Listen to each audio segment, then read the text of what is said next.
let's come to the first panel. The panel will discuss about the security fallacies of Web3 and how to encounter them. So right now, let's prepare the chairs for our speaker, and we hope that you have some time to discuss if you have any question to our speaker over here. With the topic, understanding the latest Web3 security fallacy and how to encounter them.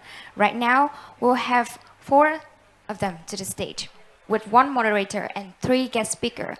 Ladies and gentlemen, please welcome Tú Phang, founder and CEO from DZIC Protocol.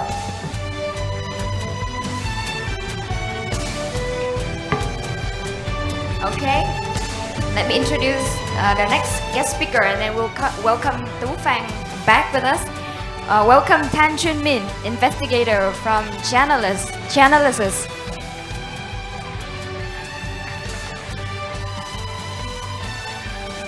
Please. And please welcome Martinet Lee, head of developer relations from Cranstam. Welcome our moderator, Harpreet, CEO from Blockline.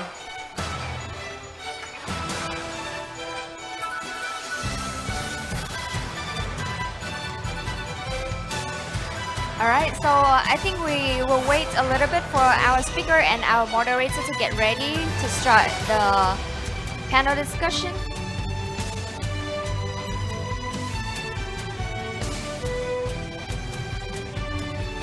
But before that, I guess that they have something to say to the audience before we officially start the panel, right?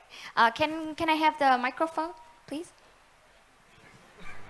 All right, well, kind of like he had a speech earlier, and so I'm just gonna kick it off with my own question. So I was actually curious, like he mentioned like the vetting process, right? And then I was curious, like what's the common thing that you see that can make the vetting process succeed or fail, right? You mentioned one, which is like they have to be an entity. And is there like a specific, like, oh, you have to be a US entity, you know, like different kind of entity. And then there's like, are there other like red flags or green flags, right? So let's kick it off with my own questions. I can't exactly provide an elaborate.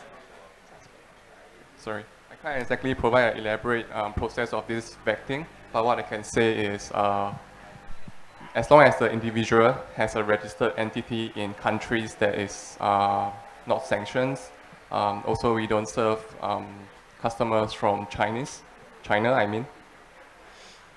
So mainly in US, APAC except Chinese and, I mean China, sorry, not Chinese. And US, Europe, all are good. Yeah. And so that's only on the entity registration? Is there like other kind of things? So I believe the legal team will also go through whether you guys have any connections to any of the illicit entities also. Yeah, that's all I know.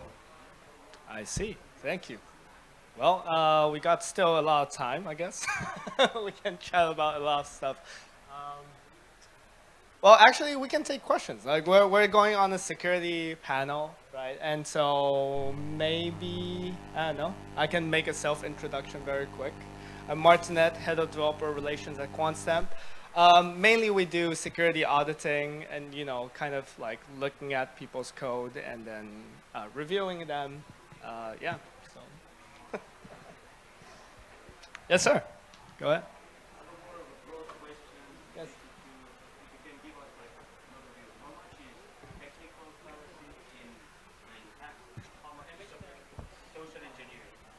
Oh, how much is technical and how much is social engineering?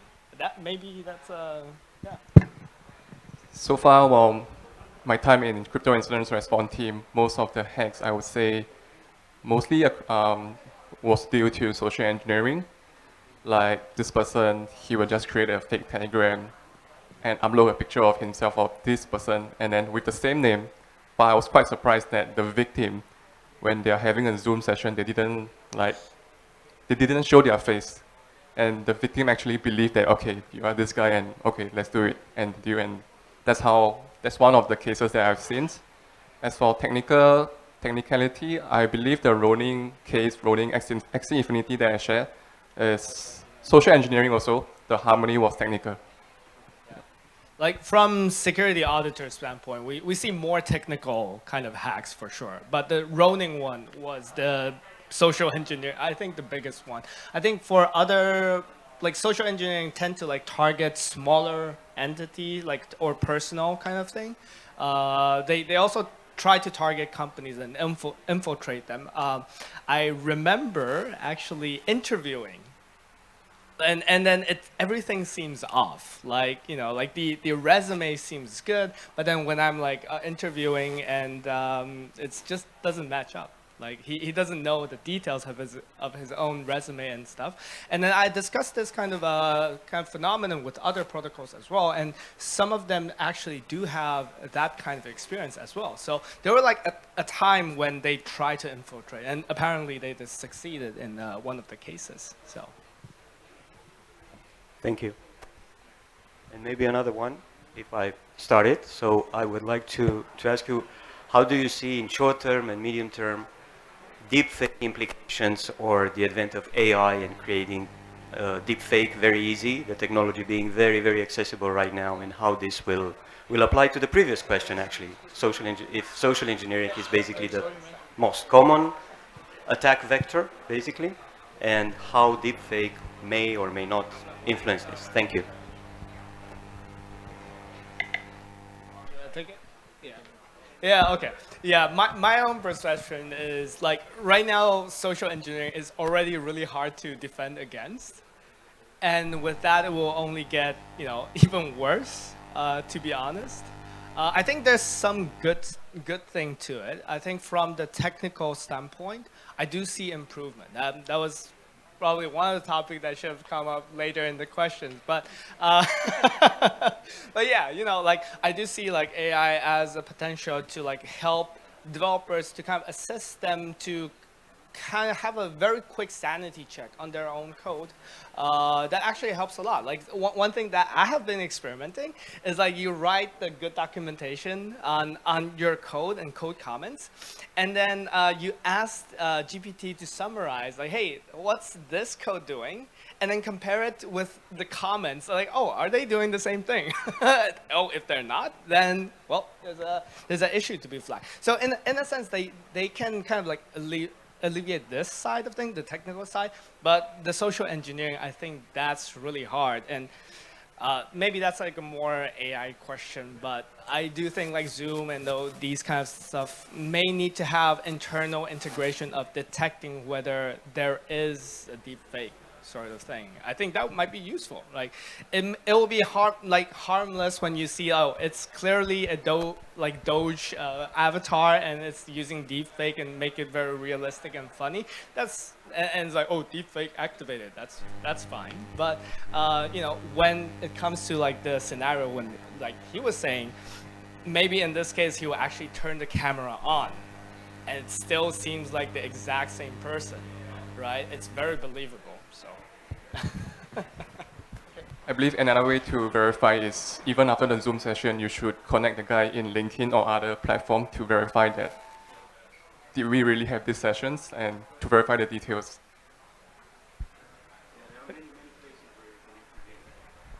Okay.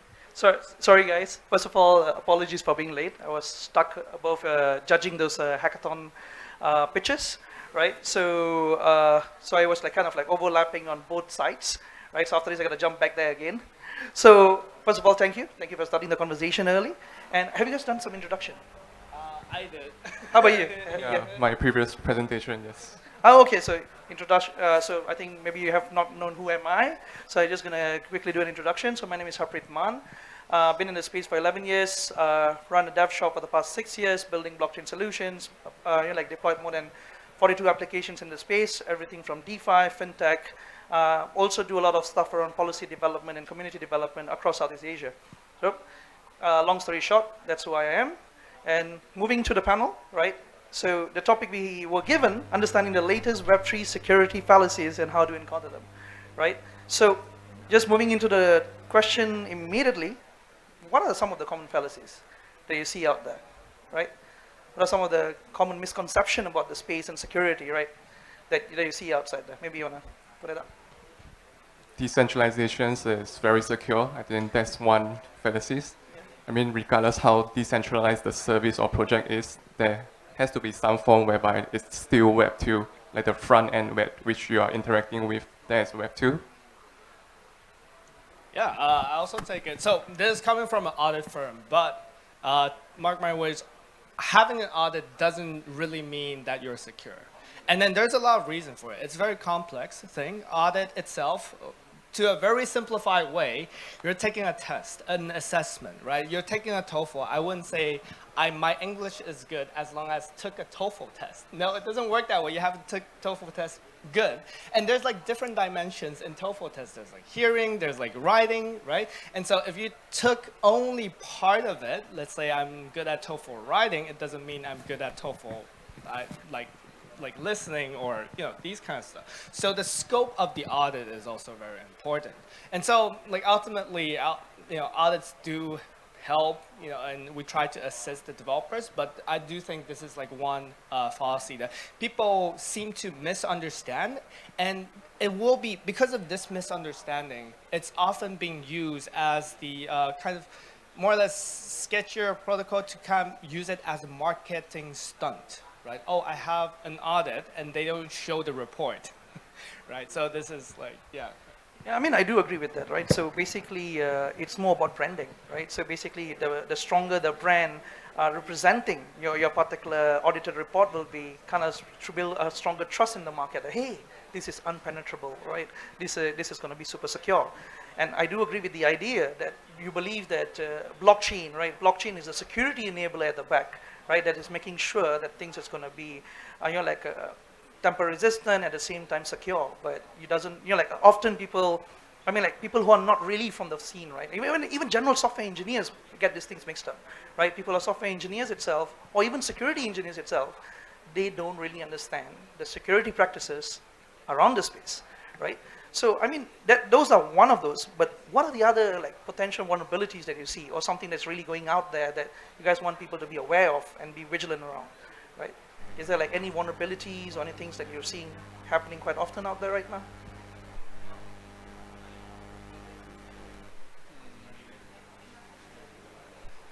I still have to go back to his point that even though contracts are being audited, they are still prone to be attacked.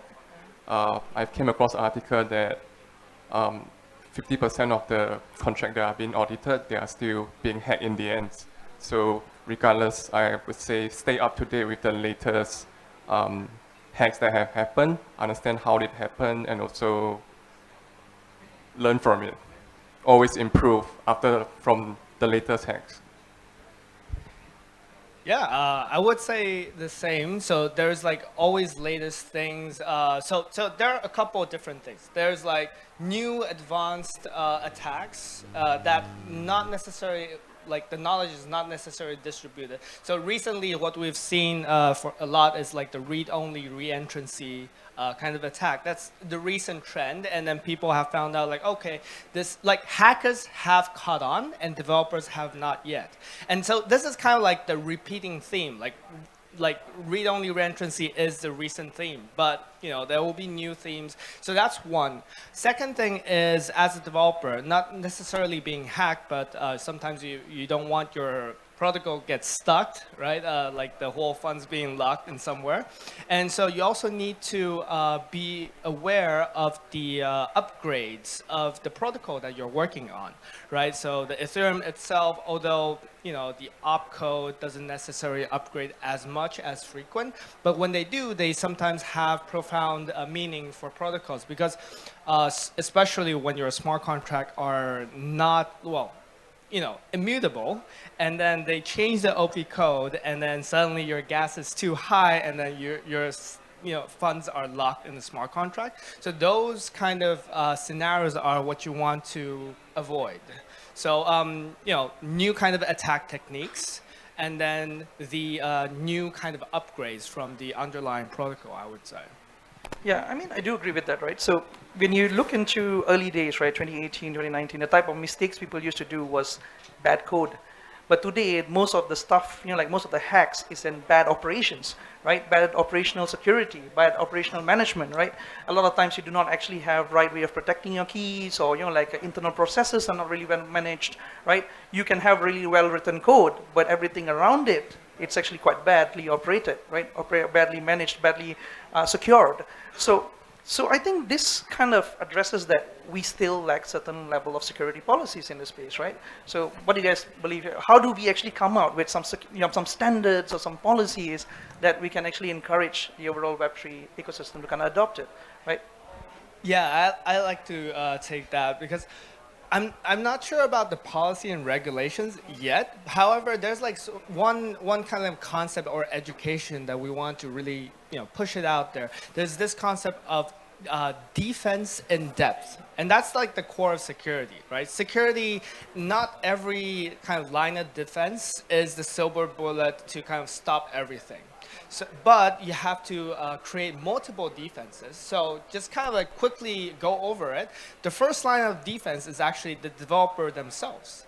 They have to have good developer hygiene. Like we will often ask the question whether like, oh, does the developer review each other's PRs, which is very basic, but unfortunately in Web3 does not necessarily is not necessarily a common practice, unfortunately, right? And so there's these, and do you test your contracts properly? Do you test, again, mainnet? Do you do fuzzing? These kind of like security practices that developers can do on their own is the first line of defense, right? Of course, the second line is like automatic testing, still on the developer side. When you're ready, then we say like, okay, the auditing team are here to help to kind of provide a second pair of eyes. Like we know a lot of like these security issues, and then we can more easily find these bugs than you, but still that's not the silver bullet, right? Because there will be, when the code base is large, it will be some cases misses, and then there will be updates of the underlying protocols. And so the third line of defense is actually like monitoring, and you have like an incident response plan, right? I think that kind of like ties to the chain analysis starting there. You have this thing, monitoring and incident response, like you have issues and then you contact the chain analysis team. They maybe like get the refund for you and all that. So that's another way, right? That's another sense of security because, well, guess what? Like ultimately we want the funds to be secure. Then lastly, there could be insurance, right? If, well, unfortunately through the services we still cannot recover the funds, we have insurance to kind of make sure everything is still in place for the user. You have something, Anna? I would say for developers, like security has to be their main focus when they start developing, and not the last thing to look to. I mean, not the last job to review your codes after you have done everything. I think that would be like maybe too late. And also the incident response that he mentioned, I believe that would be like internally the company need to have a plan. If something happened, what we should do, like that. There should be a standard operating procedure. What are the first thing to do instead of scrambling and come to us? Because if you were to come to us after that, that means your funds is already stolen. I mean, that's the only service that we can provide, crypto incident response.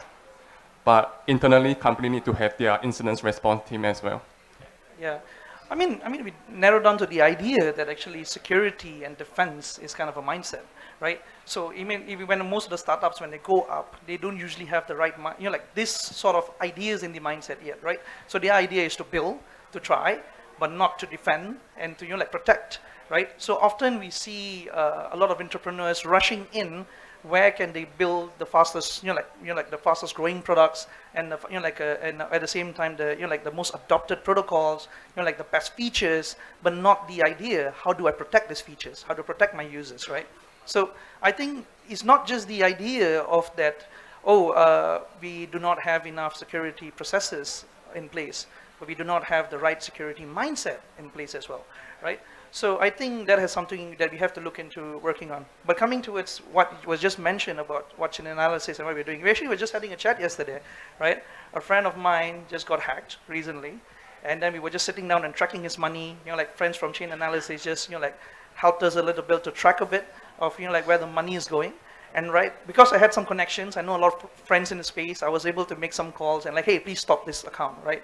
And they were like, oh, we need a report. Okay, I made some calls and get some police reports to, like block these accounts. But I'm able to do that because I have friends. But the common, like person in the space who doesn't know anyone, who's coming on boarded, right? They do not have the same, like access. They do not have the same connections. They cannot make the same calls. And when we started in crypto, like a lot of us, when we were thinking about it, the mindset was not your keys, not your crypto.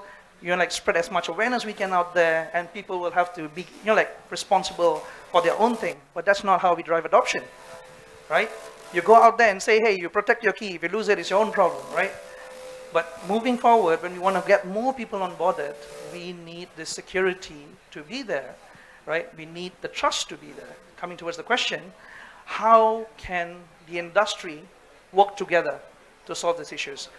Well, first towards the hacking, and protecting the assets, then towards the code, and towards the common security practices and mindset, right? So you take out first, mate. In terms of protecting the assets, I would say do not save your seed phrases online, not even in your laptop. So what I've done is I just write it down and keep it. If you were to save it in your laptop or online, very high chances it's very dangerous. No, but is that enough, right? These days people are building viruses, they're building, like remote access Trojan viruses, they're hacking your PCs, right? Even hardware wallets are not really that, like already started to see there's some sense of vulnerabilities around these places. It's just protecting your keys enough. And also be aware when you're in the public connecting to the Wi-Fi, make sure you use a VPN and ensure that the network that you want to connect to is actually the network and it's not some malicious network that people just create there for you to connect with to attack you. Okay. Yeah. How about you? Yeah, I guess towards the developer education, right? Something that we often work with the developers are that we tell them like, hey, now you can, after you have developed your code, you can take a step back, breathe a little bit of fresh air, you earn your reward, but now come back with a fresh pair of eyes. Because when you're developing, you're often doing like, okay, I want to be feature complete. I want to do this 1, 2, 3, 4 feature. But you want to do a second round, which is, can I do malicious things? Can I do bad things? I am a user. Can I do admin stuff? I am a user. Can I kind of withdraw from B users thing? And this sounds very basic. But unfortunately, because not many developers do this thing, and a lot of these like basic things can be caught by auditors. And this is like one of the very common fallacies. It's not even complex, to be honest. And so that's one thing that I would like to, I think like developers in this space can learn and then be familiar with this kind of like threat modeling more, and that will help on the security. Yeah, I mean, but when you look into that, we're still talking about individual responsibilities, right? But what about collective responsibility as an industry, right? When we talk about today, we are looking into, okay, maybe protecting your wallets or creating more wallet solutions, and my solution is the best solution out there for everybody who's pitching it out there. But but we are still not solving the core issues of security, right? Although I know the panel is about solving, the fallacies, but fallacies, exist, and that's the reasons the problems exist. People feel we are secure enough, but in reality, we are not really that secure anymore. So how do we fix such an issues, right? Yeah. Do you want to chime on that? I believe events like this will definitely help like people from different companies coming together to discuss on issues. And also for the developer side, I would say to, for those who have no intentions to like having a security mindset from the start, publish your code online, let people review your codes, and provide some bug bounty for anyone that is able to review and detect a bug in your code. I mean, let's move to the next one, right? So everybody is looking towards the idea that the only thing that we have to protect on the chain is actually our assets, right? Our crypto. But what about our identity now, right? everybody know Vitalik.eth belongs to Vitalik, and every coin he holds, every like network he access, everything he signed into, we're able to visible that. All his data, if let's say he still use it, right, it's visible. With ENS and a lot of this information, we start to have more and more data that is visible to everybody. Then we actually can track. We actually can know. We can know a person's interests. We can know which projects he's looking at, which projects he's building at, and maybe which project will have potential traction, right? Identity is becoming more and more insecure on the chain, right? Right. So how do you see? Like, is there a way we can actually maybe make it more protective?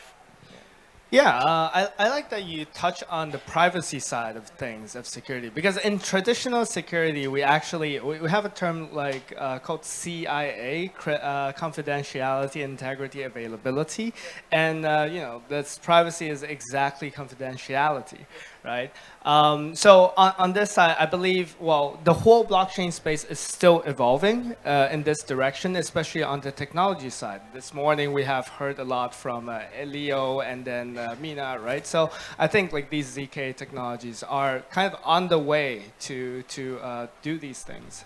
But yeah, I think that's just the technology are evolving. And I hope the other thing is the misconception of people currently often treat like privacy tools, enhancing tools, as just like money laundering.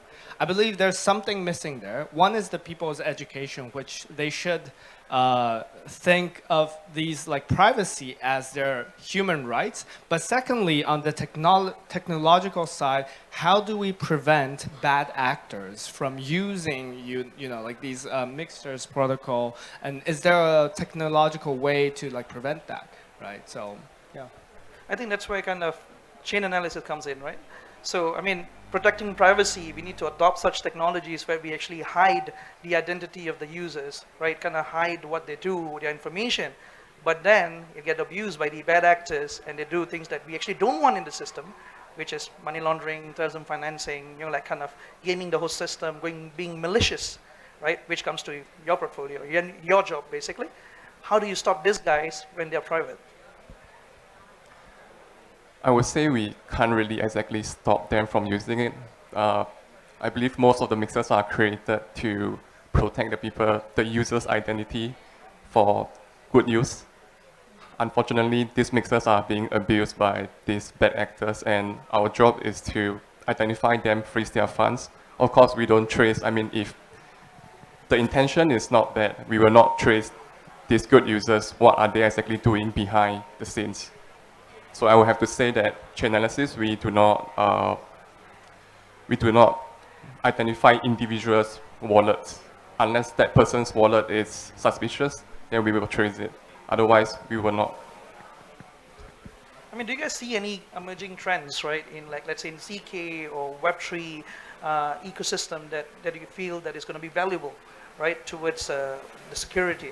Right? Is there like any new development in ZK or something that you feel like, hey, this is something cool, that we need more of this, right? Something that you notice around you, maybe. So I kind of alluded to it earlier on, which is some usage of artificial intelligence actually to kind of assist you to double check your code. These kind of things, I think it definitely helps. The other trend that I've been seeing is that there's more and more blockchain monitoring solutions coming up in the past year. So these solutions offer like faster response to like incidence response. And behind the scene, often they also employ artificial intelligence. So what I've seen is like they train a machine learning model, and then whenever potentially malicious address deployed potentially malicious contract, it will kind of have a high alert. Like, oh, there's a critical alert, and then we have identified a potential victim. And then that's often before the hack even happened. That's like a recent thing that we've seen recently, like this hypernative, or I think there's a couple of these kind of like companies that are doing this, which I found like to be like a very good advancement in this like defense in depth. Yeah, you want to add on anything? So Hypernative is one of the companies that are able to detect most of the common hack they actually have some forms of, like he said, AI, machine learning. They will learn from the past hacks and what are the common ones. And some of them, if they ever detect the hacks, they will actually inform the companies, the project first. And if they respond on time, they can actually prevent the hack from happening. I mean, this is where you see, right, there's actually, although the common fallacies is that everything is so transparent, we can see everything, but we don't know everything that's happening in the space, right? So we do not know when a hack is happening, we do not know when we're getting attacked, we do not know, when our key is actually vulnerable, we do not know when our information is actually been exposed out there, right? So there's actually a lot of, among the fallacies is that, hey, you're protected, we are up there, you're private when you're up there, but actually you're public when you're up there, and we do not have the tools to actually go up and ensure or protect ourselves over here. Do you see there's a gap, or or sort of tools that you wish that were there that you can use, maybe to protect the asset or protect things that you do in your company? Yeah, so for me, I think the complexity of protocols are still often very obscure, right? Like you need to trace it, like by hand and writing down the graph and all that. So, like these kind of tooling that map out the protocols like smart contract integrations, I think is actually quite essential, not only for investigators, not only for auditors, but also for operations, right? Because when you run a protocol for a long time, you don't necessarily remember every single configuration that you've done. And then unfortunately for smart contracts, there's like one single misconfiguration and you're done.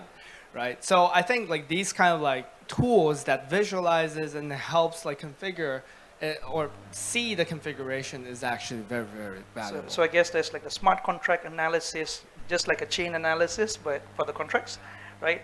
Getting all your imports, all your integrations, all your different layers of your contracts, kind of understanding how they map together, right? And like where are the vulnerabilities in those contracts? That's what you would like to have and would like to see, right? Not necessarily vulnerabilities, but just the configuration. Because like a lot of smart contract issues, the smart contract itself is not vulnerable. So we see these kind of cases, but because of misconfiguration, it becomes vulnerable.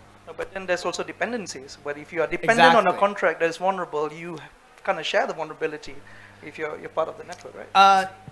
So you're still talking about a vulnerable contract. There is one thing, which is, well, this is not from this industry, but I think from the spacecraft industry. Basically, a European team and an American team, and one is using CM and the other is using inch. And when they were writing the terms, they're like, okay, this is like free CM. It's like, in their mindset is like that. And the other is like, okay, this is free inch. And then at the end, when they put it together, they doesn't put together, and they didn't realize, and when the spacecraft goes up, everything blows up, right? And so in this case, none of it are vulnerable, but the configuration is wrong, right? That's misconfiguration. That's the other side of things, which is smart contracts are not necessarily vulnerable by itself or by themselves, but when you configure it in the wrong way, it creates problems.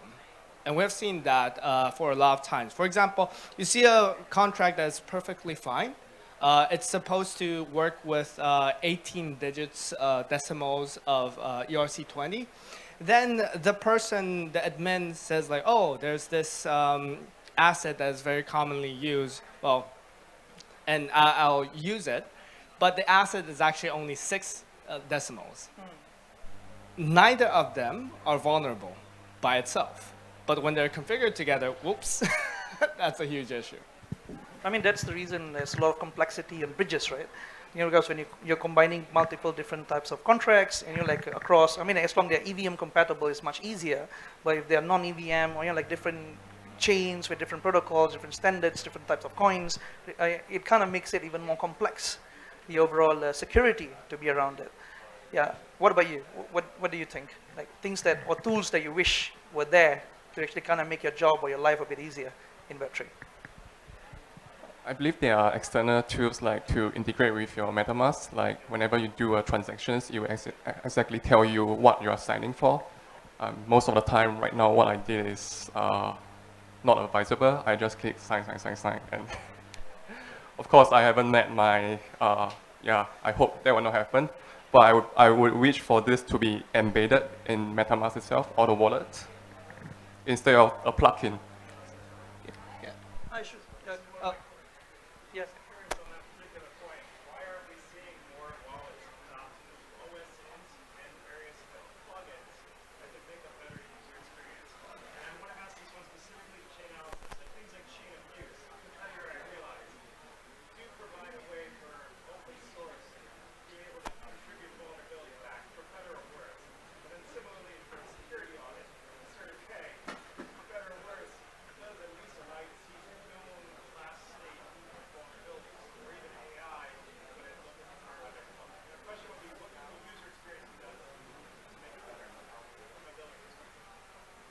So I actually have seen some technologies around signing, which has been pretty cool.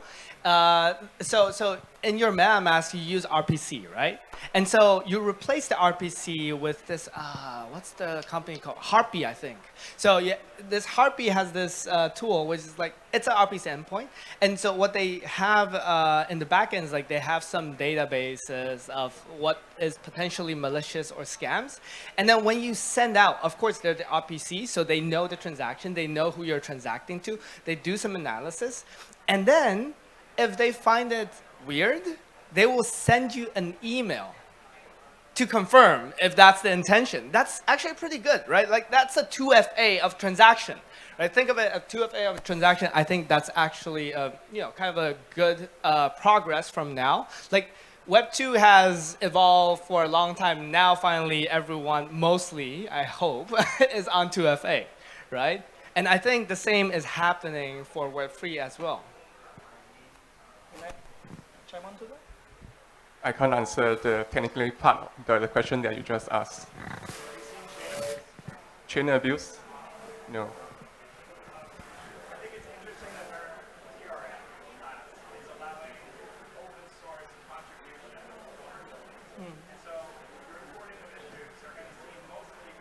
Retail, maybe not institutions. So I'm curious then from a retail perspective, how can people inform others as they see vulnerabilities? Of course, we're seeing it all the time on Twitter and other places. That's obviously one. Is there something Chainalysis could be doing to make it better to report these issues? Yeah. Do you mean like reporting malicious addresses? Could be a start. For the data that Chainalysis use, so most of the time we will need evidence backing in order to label it. We can't just label everything that everyone reported online. We need a formal process. Otherwise, I may dislike this guy. I will just report his address as malicious, and in the end, he can't even do some transaction. I think that will be the things that we are trying to avoid. To give you a bit of context, right? So when you talk about in the world of financial investigator units, right? When you want to flag or add a particular address or account into a gray list, you need, as you said, evidence, right? Or a report or authority coming up and say that, hey, this particular address might be doing something suspicious and we want to stop it, right? But if you don't do it, you actually kind of abuse the person's right to actually use the platform. They can actually take you to court and say, hey, why are you flagging my account? Just imagine tomorrow, suddenly your exchange account doesn't work just because one of your friends funnily thought that I can just block your address, right? By just basically, and he know you're supposed to do something, maybe a competitor, right? He knew that, hey, you're supposed to make a, like a payment now, or you're buying off, like you're buying shares in a company. I just want to stop it, right? Or you're about to make a crypto trade. I just want to stop it, right? So in that case, there can be bad actors with bad intent who goes up and actually do this reporting to, kind of make it difficult for people in the ecosystem. And the tools that we'll be using is like reporting tools from Chainalysis, who works with most of the, what they call exchanges and FIUs. So there is those factors as well that exist. So when people come in and do reporting, anonymous or anonymous, how do you trust that that is really a scam? Or that is really, like a particular, like a malicious actor. Maybe you are the malicious actor who's reporting it. So because of that, you can't have, like such systems, but at the same place, I think there has to be an effort to make it easier, right? So in Malaysia, what we did is we tried to work with the police, right? They actually have a crypto crime unit specially set up for it. We do trainings with them, chain analysis, provide their products to it, and some of the United Nations anti-terrorism efforts are actually, and anti-money laundering groups, they kind of work together with the police, and they actually trace who are the scammers, which are the addresses, they do the reporting, they do the announcements, and I think those efforts are taking place, but we need better ways to report it there, right? Because a lot of people, when they heard police, they don't want to go to it, right? They just feel like maybe they will be, like kind of, like scared off, or or basically kind of looked badly upon because you're using crypto, because there's still a lot of fear, like among people who are using crypto, and that's the reasons scam kind of rampant all, like everywhere, right? So, I mean, like, thank you for bringing up the point. I think we can chat more about it after this. But just before, are you gonna chime in something? I was just to add one point to it. So there's a real case, like after Tornado was sanctioned, and then there was like one troll account, Dust donated a bunch of Tornado to like everyone, right? And so in that case, it's real, it's on chain. Like you cannot deny everyone did receive funds from Tornado. But they're not malicious, right? They've been like trolled there. So that's another fun example there. I think I missed that one out, the trolls, right? So I mean, there might be just a bunch of people who just want to troll in the space, right? Yeah, I mean, we're about to run out of time. Anybody else have any questions? Yeah? Yeah, I just want to circle back a little bit to the identity part. As you can already know, maybe the credit card providers have ephemeral credit card numbers for some transaction. You have a credit card that is useful only for one transaction. What are your thoughts, or what are your information related to discardable versus non-discardable identities on the internet? It's a concept relatively new. I just saw something like a couple of months ago on Twitter. So instead of having like your own identity, which is your username, password, your whole graph of context around any identity, your traces, everything you leave there, what are your, I don't know, technical and ethical consideration related to having discardable identity, something that can, if someone discovers that, there's very little value to it, very little money or asset in that identity, or even attack surface, potential attack surface, like not real address, not something like that, versus non-discardable identities, which are heavily protected, like you protect your real credit card, your plastic credit card. If you have any thoughts on this, and that's my last question. Thank you. So from my side, I can only comment from the technical standpoint that I think there are some like advances in technologies that we're getting there. For example, stealth addresses, right? Stealth addresses is one good example. Of course, ZK enables like that. That's the next thing that enables. The ethical part is a very hard question, to be honest, because at one hand, because when we see the internet, anonymity brings out the worst of us, right? But at the same time, it also enables the best of us, right? When we want to donate to a certain cause that is for human right and then not to be sanctioned or targeted, and that allows us to be fearless to the, the malicious authority, that also brings the best of us. So I would say that's really a hard one. I believe that this human society are still debating and still evolving around that. Yeah. Okay, so I would like to just give a very quick pointer because we run out of time already. It is going to be necessary to actually have discardable identity right now, because today we talk about having multiple keys, so many different keys to be managed, so many different, like a wallet to be managed on multiple blockchains, and then we have so many different applications we connect to with the same particular address. Is actually increasing the amount of vulnerability. What if I go into every single new application, I had like maybe an account abstracted wallet or a child address, which actually kind of, became like my identity for that particular ecosystem. I want to play a game. I went in, I created an account, it links back to my own account, which kind of secures it, double secures it, but at the same time, whenever I'm done with the game, I don't want the application anymore, I just can click delete, and it doesn't have my information anymore, right? When you look from a user experience point of view, it is important. Look from a security point of view and privacy point of view, it's important. But there is a security challenge. How do you stop single point of failures? You have one key gone, the whole ecosystem is gone, right? Of your keys and your like discardable identities, right? So in this case, there are point of vulnerabilities, but there are measures that can be made in terms of every new identity that you create, kind of points up back a way of recovery, right? That, hey, do you own this? Did you log into Facebook? Do you have a Facebook account with this? Can we actually do similar recovery? There are a lot of innovations and tools that are missing in the sector, but moving forward for usability, this is an important sector to be explored. And with that, I think our panel is come to an end. Thank you very much. And if you guys have any more questions, we are around. Thank you. Thank you.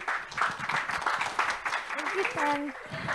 Thank you, Tan. Thank you, Martin, and thank you, Harpreet, for your valuable sharing today. Thank you so much. We appreciate